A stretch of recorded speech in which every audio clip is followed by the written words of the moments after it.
The citrus trees are in the ground. We put them in. There's 6 here. We've got a couple of limes on either end. And we've got a dwarf one on that side there, orange and mandarins. Now, I did mention to you when I first planted these or started to plant these that I wasn't going to use any mulch or compost or anything in a nutrient form, because this soil's quite well composted already from all the cuttings that we leave behind there. It breaks down and it becomes organic matter, so it's quite good for the trees. But what I do need to mention is when we raise the trees, they love their moisture and they need a good drainage, but you got to make sure that the surrounding soil is not as dry as the roots are, because that will dehydrate the roots a lot quicker than you can possibly imagine. So I planted these in 2 days ago, I think it was. I gave them a quick water, and now these are already looking to have another drink now. They're already thirsty because it's elevated. So if you've got ground level, it won't dry out as much unless you've never hydrated the soil, but when it's raised like this, you'll find it dehydrating real quick, and it'll suck the moisture out of the roots straight away. So you've got to keep hydrating them until they take root, because they're like a sponge, the surrounding soil, and it will absorb it. So that's the tip on that one there. And now we want to go and plant some olive trees, so let's go for a walk. Welcome to our little orchard that we're growing each season. Over there, the first 5, 6 rows, I've forgotten how many rows I've got, 1, 2, 3, 4, 5, 6 rows, 20, that's 120 trees. They're deciduous trees. They haven't needed any water over the last 3, 4 months, which is fine. But on the same line, I've got these are the old olive trees that I sort of found around lying in the back of my yard there in large pots, and I transplanted last year. These are a little bit worse for wear because they needed some water, and I haven't hydrated those even though it's been winter. So don't be deceived by the cold weather. Trees that are evergreen still require their moisture, so they do need an amount of water to keep them hydrated if it doesn't rain.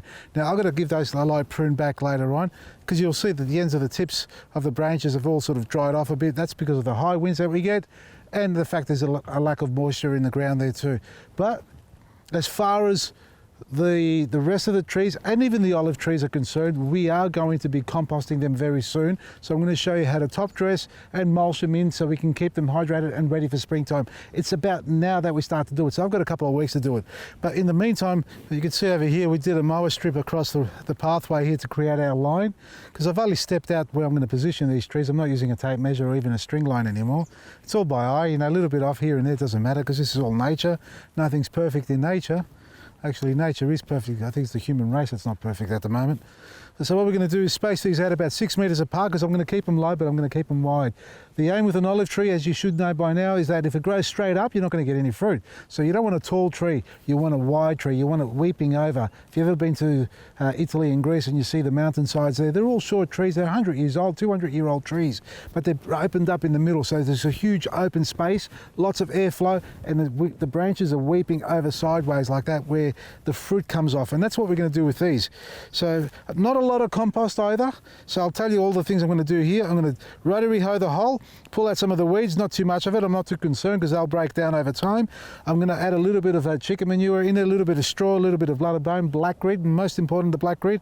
Mix that through and drop the tree in. I'm not even going to tease the roots, because these roots, if you're buying a tree now that's straight from the nursery growers in your garden centre, they should be perfectly established with their root zone. Look at that, we've got new roots. It's not pop bound. Always have a good look at the root system of any plant that you're buying to see whether it's pot bound or not. And if it's pot bound, it'll be wrapped around like that, which means that if you take it out of the pot, stick it in the ground, those roots have established themselves in that circular round motion, which they'll struggle to grow outward, so you'll need to tease them out. But these are perfect, beautiful roots, ready to go into the ground. We're going to loosen it up enough and give it a good hydrate with our EcoBoost at the end and Liquid Gold.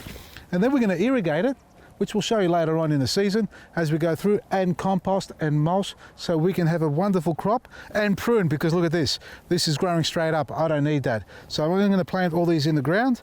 I'm going to take all these off, mulch them, compost them, irrigate them, and sit back and wait for the fruit to grow. Let's get to work.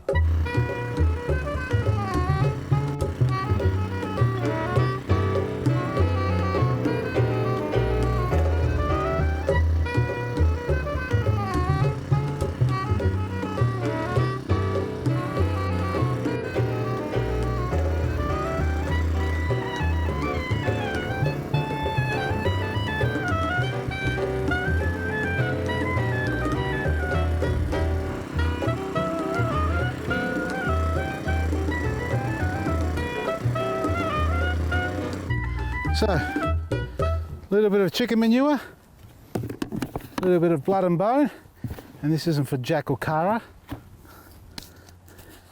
and a small handful of black grit, and we mix it.